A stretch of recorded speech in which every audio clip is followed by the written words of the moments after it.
Welcome to Here She Stands, the podcast where Lutheran women from across Australia come together as a community, sharing stories and testifying to God's goodness. My name is Lexi, and I'm a mama of 4 girls and the wife of a first-year pastoral student. And I'm Sonia, a Lutheran pastor's wife and mum of 2 kiddos. Together, we have a desire to see each woman hold firm to the Word of God and say, "Here I stand, I can do no other."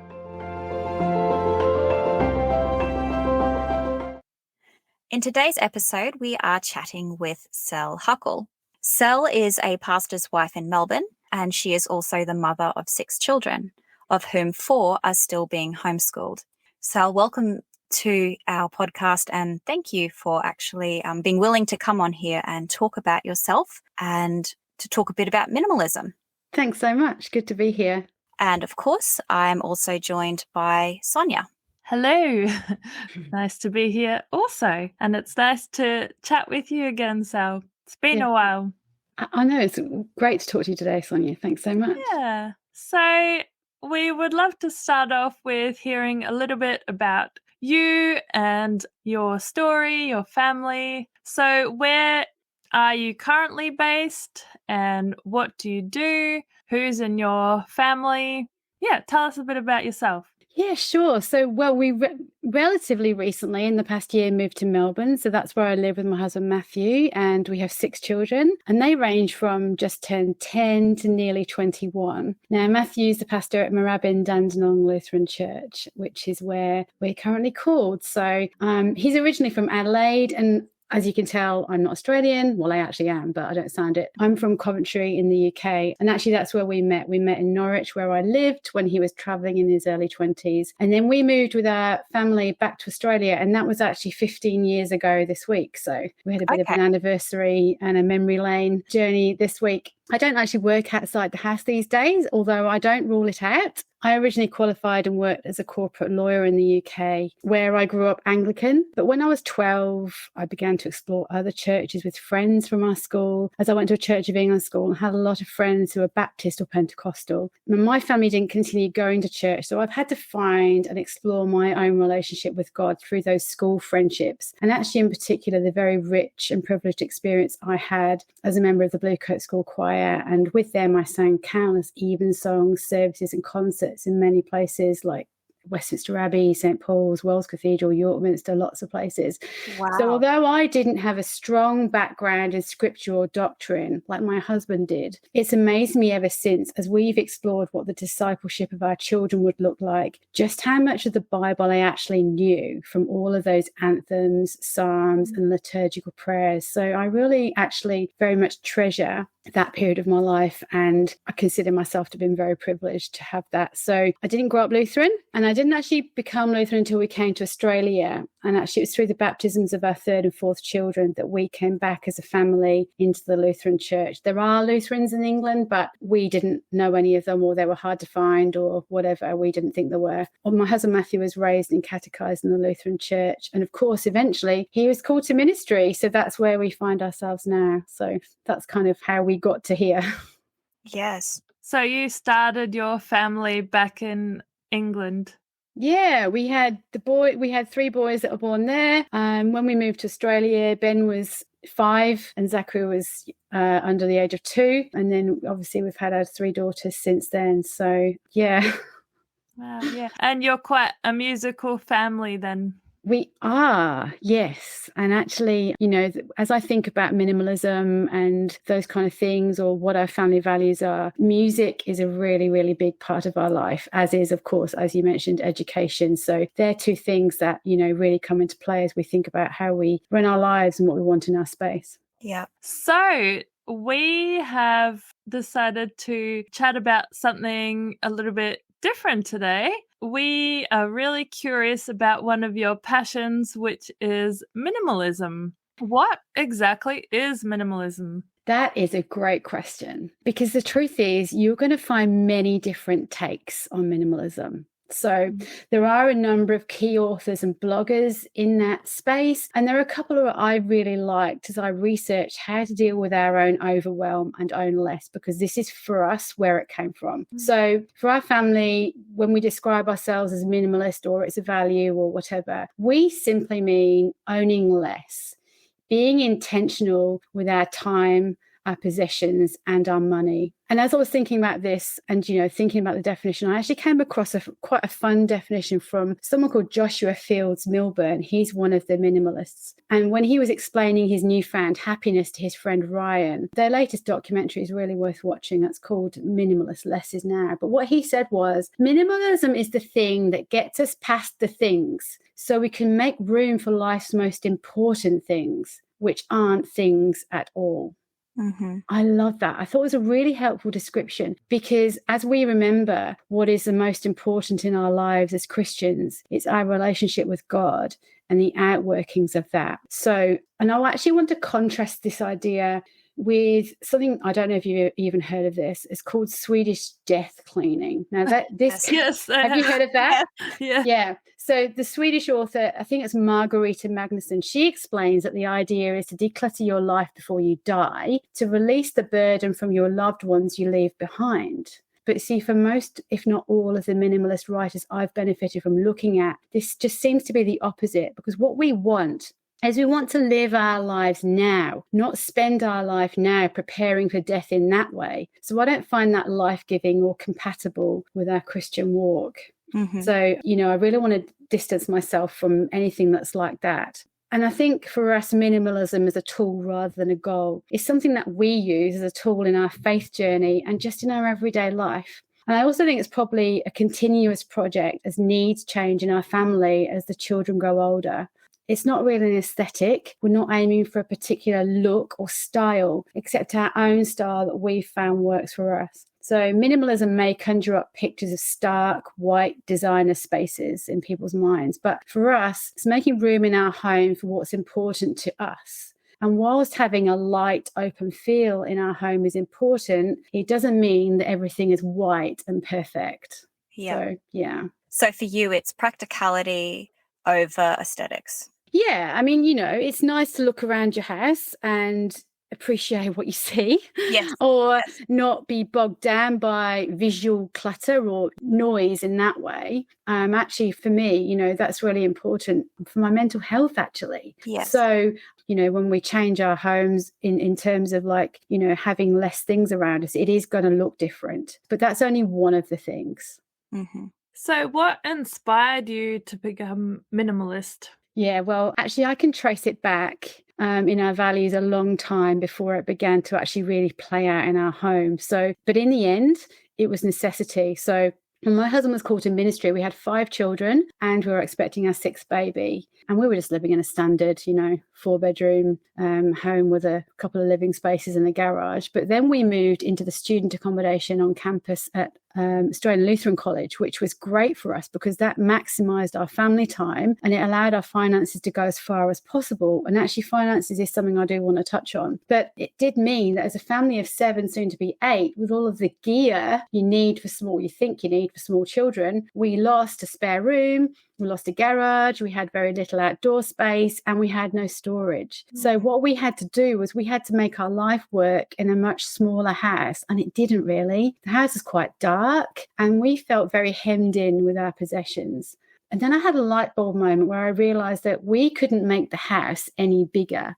Yeah. We could make ourselves smaller. So, and I love that thought as it's kind of a bit what you don't expect a large family to say, but the space that we took up didn't need to be as large as it was. So we began decluttering and we made some efforts ourselves. And then actually we did pay a professional organizer I knew in Adelaide to come and give us some ideas for how we could organize our space better and make the house work, because it didn't work. We just felt we were continually fighting the house rather than living our lives.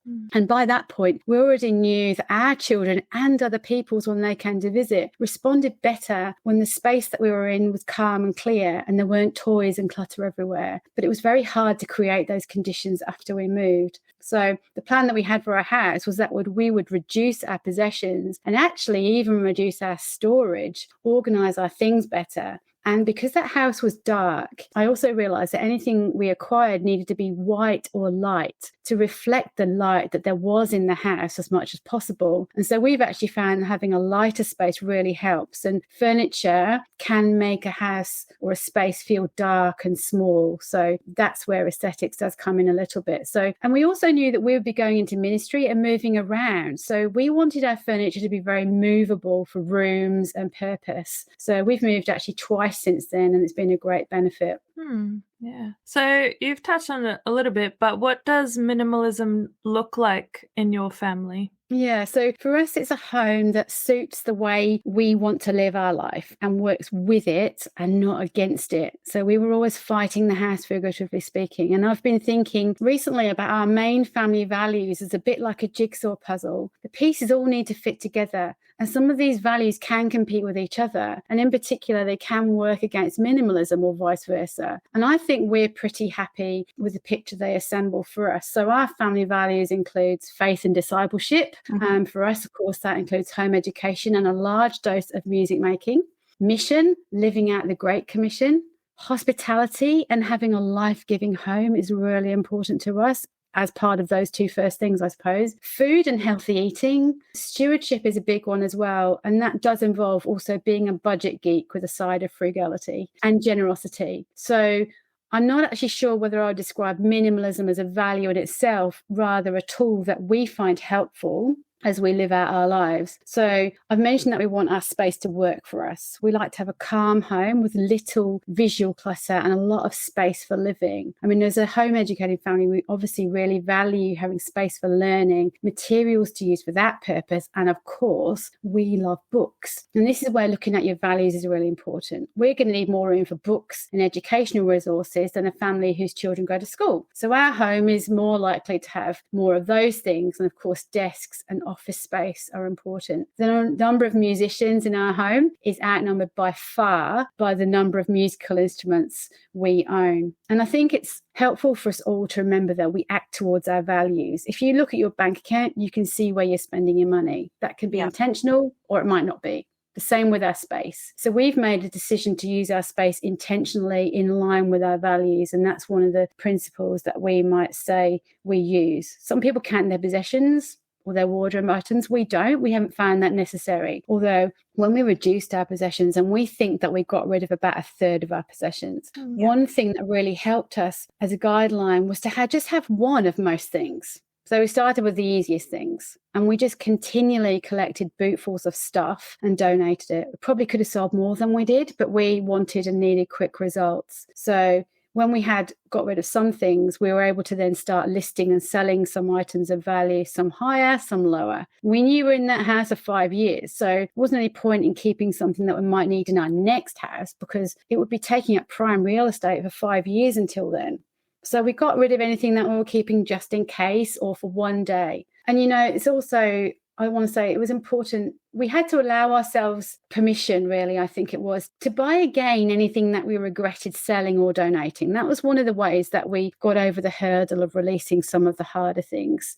Yes. And actually, there's only one thing that has ever come into that category. And it was just when a friend from the UK visited, brought me a bunch of flowers. And then we realised for some reason we just didn't have a vase. And I didn't know why we didn't have one. It didn't matter. Walked down the street to Salvo's, bought one for $2, and it was easily fixed.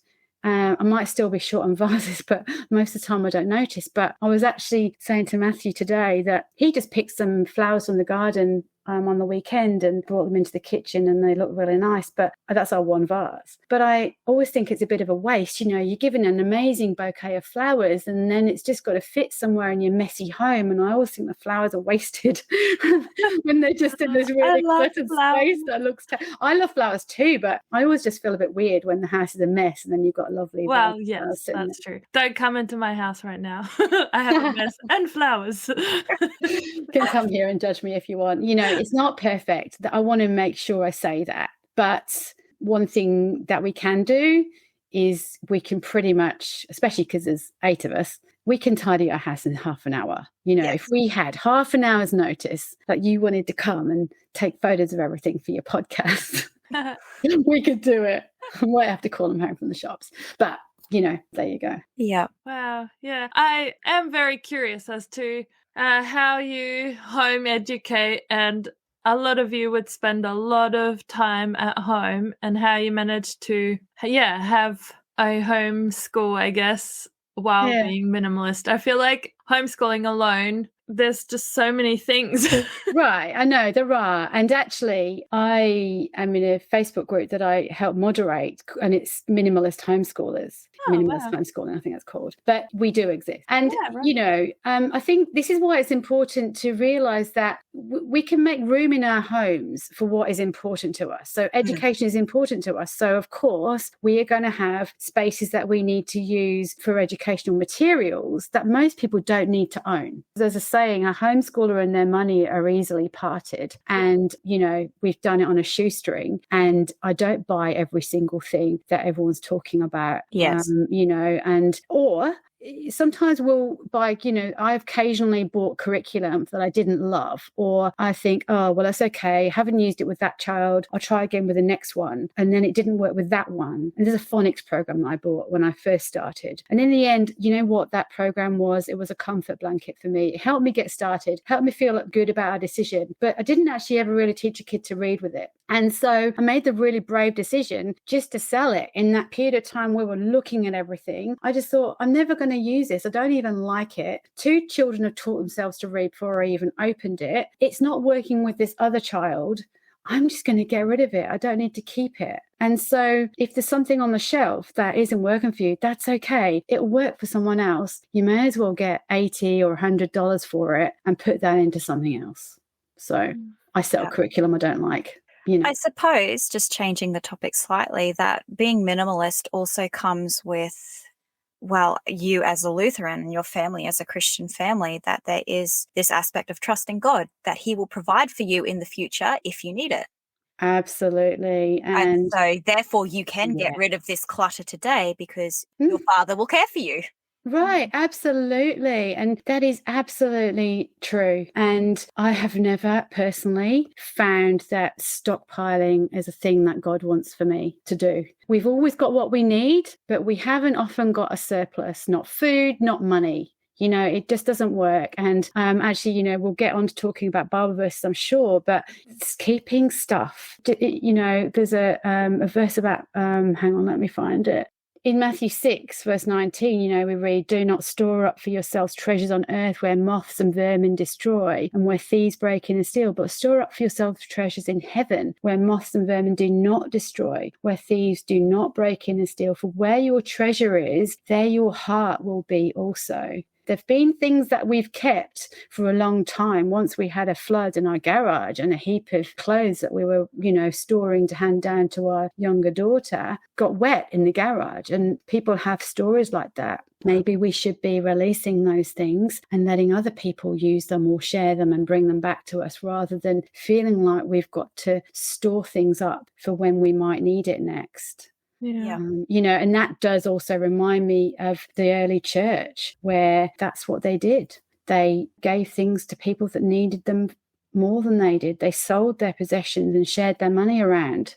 We don't have to store everything up to be self-sufficient. And sometimes we might still need that coat, but perhaps we'll meet someone who hasn't got a coat. Yes. Perhaps we've got 2 and we actually only really need 1. Yes. So holding on to our things a little bit lighter, I think. Yes. And you're right, you say Jehovah Jireh, God our provider. We've always got what we need, and we haven't often got more than we need. Yes. And I did mention this to you in our pre-episode chat, that I was not able to be a minimalist until I became Lutheran, simply because my theology was materials and possessions are a symbol and a sign of God's favor upon you. So the more you had, it was the more favor you had with God. And it wasn't until I became Lutheran that I was actually able to let go of this stuff, because my theology had changed. Yeah, amazing. And I could see that my stuff was actually keeping me from what was most important, which was God and time with my family and serving others and hospitality. Definitely, yeah. So we've obviously got it's not a surprise, is it, that we have similar values. And for us, I do think there's a big part of making room in our life for what we value, and also decluttering the things that are getting in the way of the calling that we have on our lives and in the way of our relationship with God. It could be as simple as feeling like we've got to work all of the time and missing out on family time because we've got to earn money to pay for the things and to pay for the bigger house or to buy the extra car or whatever it is, and taking time away from our family that way. Or it could be getting cross with our children too much because, their toys are all over the floor and we haven't figured out a system that enables the house to work better, but we're just cross with the children because they've left a mess. Or it could be resenting the time that we're spending running our home to try and keep an orderly household. Maybe that's a joyful act, hopefully, joyful duty that the Lord has given me in this home to honor him with my time for my family. But if I resent that because I'm spending all the time cleaning, or I don't know how to tidy up, or I'm finding it really, really stressful, then maybe taking away some things actually makes that easier and helps me in my attitude. So I think there are a lot of ways that stuff can also just become more important than God. I think we always have to be looking at idols, that they're not always a golden calf that's really obvious. Yeah. Yeah. So how did you go with getting your family on board with this idea of minimalism? Do you find that it's easy for all of you? Yeah, I think I'm not going to say easy. I'd love to meet someone who finds it easy. But in terms of children, that's an interesting one because, we run their lives. The younger they are, the more decisions we make for them. Okay. And we actually felt with regard to, our decision to own less, that our children needed to make their own decisions about their possessions. So a lot of people talking about bagging up toys or boxing them up, and even without telling their children, getting rid of stuff quietly. It's been important to us not to do that because those things are all our children own in the world.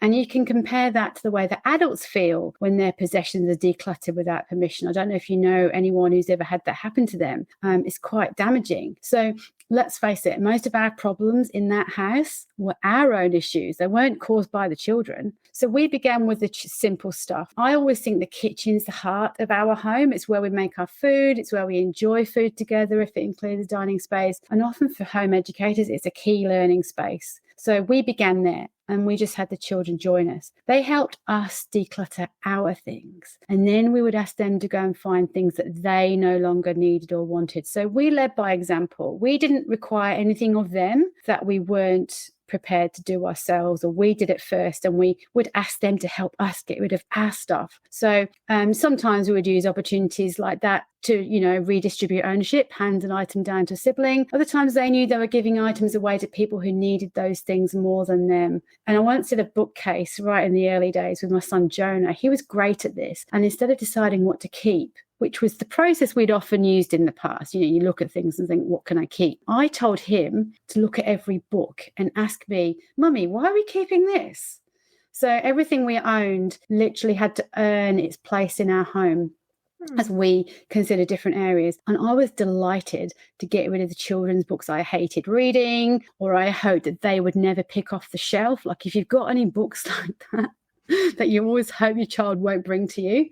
If there was a strong objection from someone, then we didn't push it. But next time around, when we asked them again, they usually said yes. And I think something else I want to talk about is gifts, because that's actually my top love language. So that can be a minefield for the discussion around minimalism as people discover it and they want to go all out. They always often say there's not as zealous as a convert. So we love gift giving, but we love to give things that are meaningful and have a deliberate place in our lives. So when we were in North Adelaide and in that challenging house, we didn't need a lot for our children, but we had a wonderful gift from our family for a few years in a row, which was a joint membership to the zoo. So it was wonderful. It's wonderful to come up with suggestions for what people would love as a gift, rather than suddenly telling everyone no gifts, which I always find pretty heartbreaking because I still love gifts, but I love meaningful and well-placed gifts. hearts rather than just anything wrapped up with a pretty bow. And I do often see people discussing. So I think the family in our home, that was a good journey that we did together.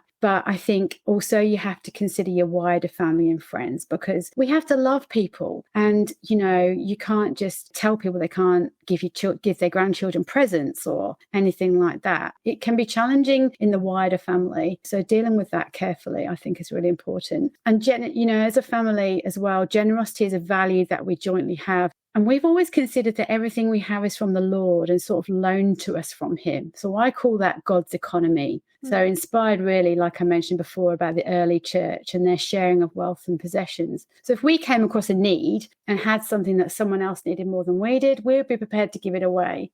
When we're in the season of babies and toddlers, we would often come across a family who had similar aged children who were struggling in some way. And we made blessing boxes, usually food, and then some gift items. And we always involved the children that, you know, they might do some pictures to decorate the box and things like that. But a number of times I would ask the boys to go and choose something like 10 Hot Wheels cars. It was a great tactic. I basically told them to go and find 10 Hot Wheels cars to give away to the children in that family. And then, of course, we were involving them in a number of values at once when we did that. But we were also reducing our possessions. Mm-hmm. So that was a nice way to involve the children. Yeah. To someone who feels like they're drowning in toys right now and whose love language is also gift giving. Yeah. That is very good advice. Thank you. Yeah. I'm definitely going to be doing some of those things. So I'm sure there's many, but what differences do you see in your life now since becoming minimalist? Yeah. Okay. Well, I have more time. I mentioned before, I have a better attitude towards running the home, which actually is something that I had to completely teach myself right from the start. So spent a lot of years struggling and in overwhelm. And I think as a family, we find it much easier to stay on top of things. And we have systems of doing things that we've developed over the years to make life easier and keep costs down. I think I find it easier to focus on calling and the Great Commission because there's less in the way.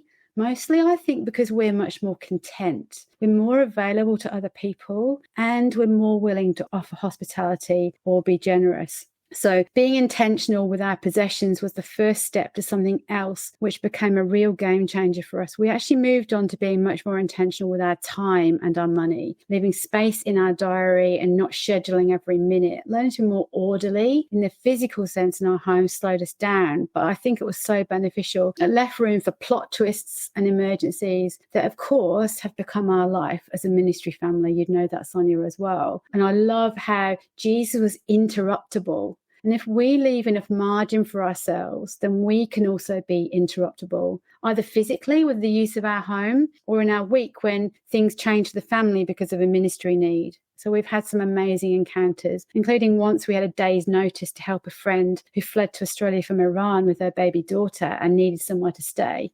No one in the family batted an eyelid, and we just immediately had room in our home to make that happen. So that was a really lovely thing to be able to do. And we're always a work in progress. Like just in any area of our life, weeds can creep in and start to crowd out the light and threaten the fruit that's growing in our lives. So having an outlook on that from a minimalist perspective is helpful to us. And actually, when I watched the Minimalist documentary, I really loved this quote from Dave Ramsey. You might know he's a money writer and lots of things, but he said, having more stuff becomes a spiritual thing because it's in competition with the things that really matter.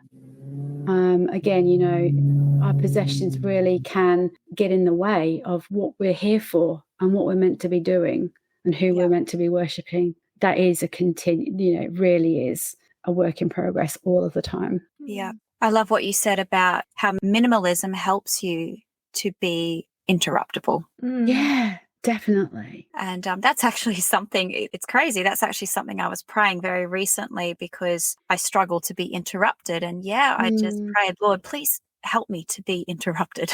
Right. And I think, as you know, you might know, I write quite a lot of devotions, and doing those has just shown one thing that's really stood out to me is the number of times Jesus was doing one thing, but then was interrupted and then did another thing. So sometimes that was time by himself. So for a start, he left margin. He actually left himself time He might have had to get up early to go and get it, but he made time for praying to God.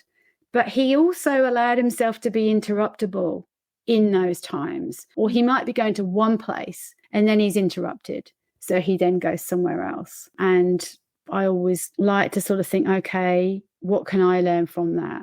And one of the things is, for a start, leaving time to spend with God, but then also not being so holy that we can't then suddenly use that for what he's calling us to do in that moment. We've had a lot of those moments recently. And as a family, I think we've become much more flexible. And I talked about ministry plot twists. You know, the other week we thought we knew what we were doing. On Saturday night, my husband got a phone call from the hospital to say, and it wasn't anyone in our congregation, but they needed a pastor for someone who was dying. And actually, unfortunately, he died before my husband was there, but there was pastoral care to be had. And it wasn't a funeral that he was going to conduct or anything like that. But basically, he was the only available pastor to go. He dropped everything. He went. Kids and I just ran our night. Like, we just know every now and again, something will happen. There's a change of plan. He has to go and do a thing.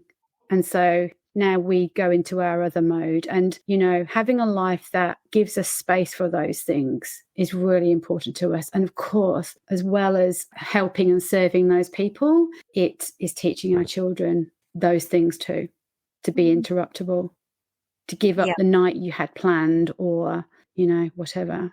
Yeah. Yes, every single thing that we as parents do leaves an impression on our children, doesn't it? Yeah, absolutely. And, you know, as we walk along the roads, we go about our daily business, talking about those things with our children, that is discipleship and living it with them. And this is why we have never done minimalism to our children. We have been on this journey with them.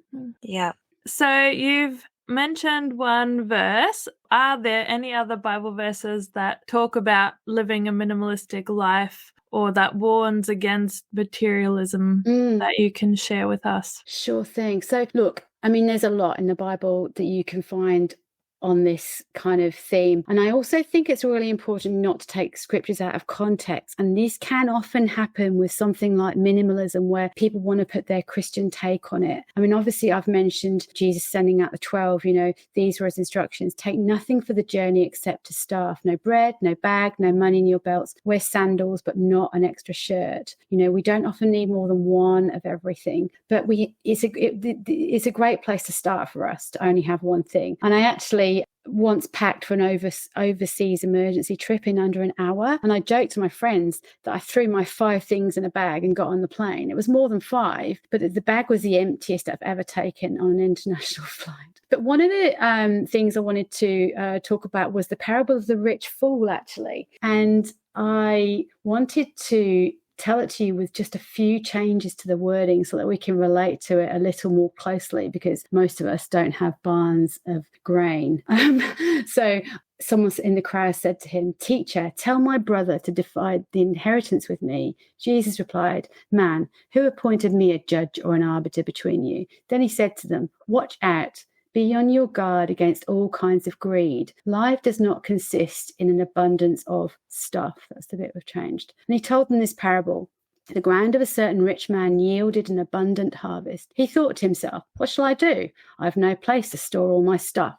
Then he said, "This is what I'll do. I will sell this house and build a bigger one, and there I will store my extra stuff. And I'll say to myself, you have plenty of stuff laid up for many years. Take life easy, eat, drink, and be merry."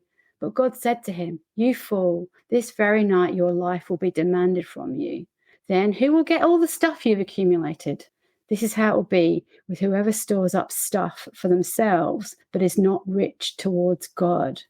And, you know, we don't have barns of grain anymore, but we do have houses full of stuff. And people do have to buy storage to store their things, or they have to buy a bigger house to store more things. And, you know, we do need to remember God, our provider, and generosity and sharing our possessions. And coming back to that Swedish death cleaning, you know, people are wasting their time that they could be spending with their family, getting rid of their stuff so that when they die, their family don't have to get rid of their stuff.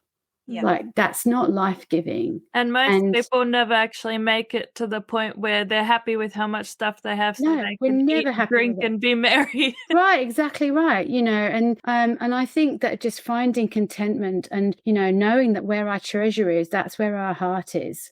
And that's why maybe looking at where we're spending our money, how we're spending our time, what is in your house. Because if you look at that and that doesn't actually reflect what you believe your values to be, then it might be time to make some adjustments. And I think it's really important to remember the 10 Commandments and idolatry and covetousness, that we find there. Anything can become a god or an idol if we put it before God. So even something like minimalism or a tidy, clean and organized home can become an idol. Sometimes possessions can get in the way of our relationship with God in subtle ways. They might be taking up too much of our time, and simplifying, makes more time for kingdom business. And, we might need to find ourselves letting go of things that we put before God or stop us coming to him. And I also think about Matthew 18, verse 9. If your eye causes you to sin, pluck it out.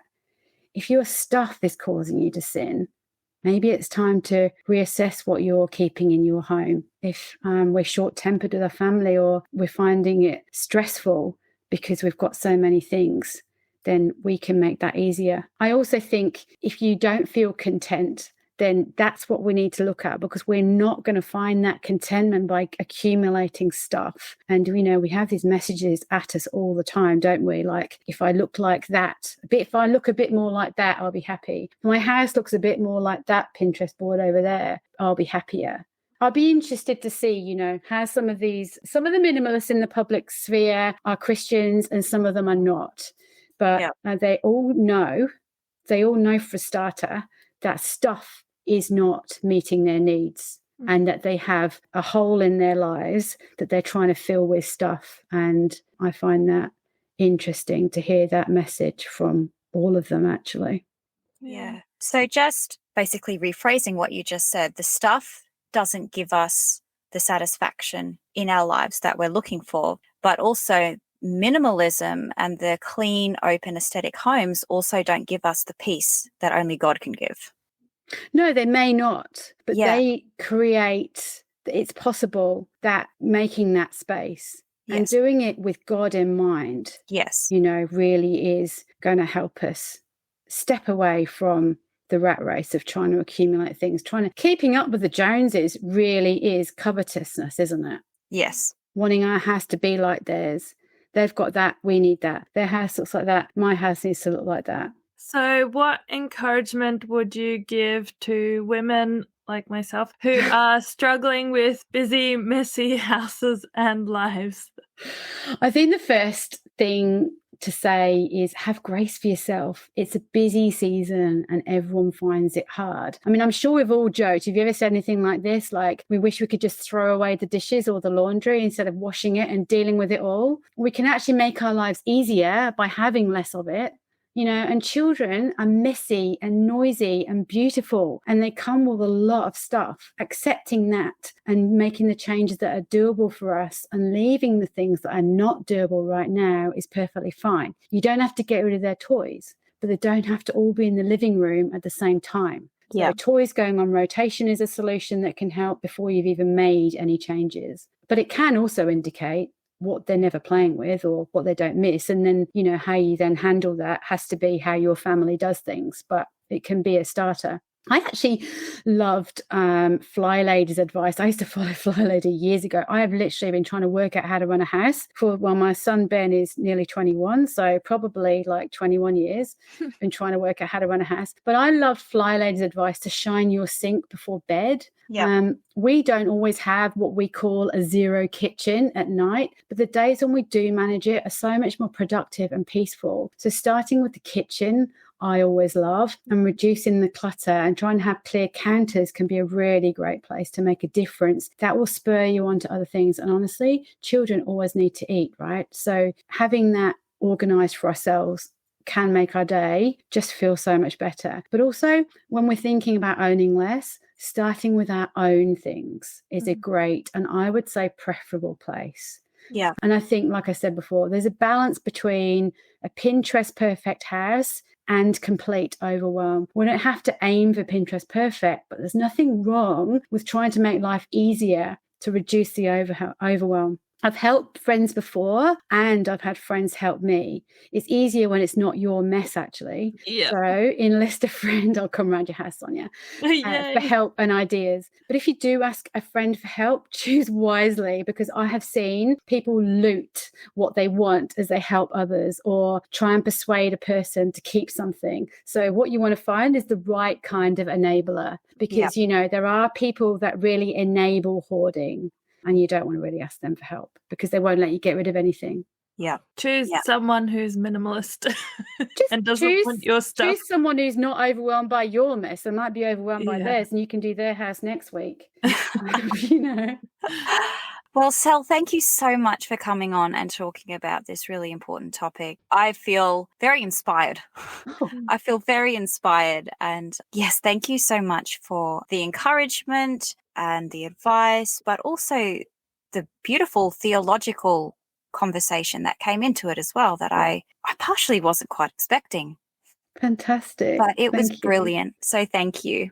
No, I've really enjoyed it. I've actually, you know, really loved thinking about our journey. And, you know, like I say, we just moved. I love moving house, by the way, because it is a time where you get to reassess what you're keeping and what you're moving with. And actually, we always find that the people who come around to estimate, you can't do much about it. But twice now, they've overestimated. And we knew they had. And it annoyed us because they were setting up too much time to move that we wanted to be gone with. But they were estimating our house based on the number of rooms rather than opening the cupboards and thinking, okay, how many boxes do we really need?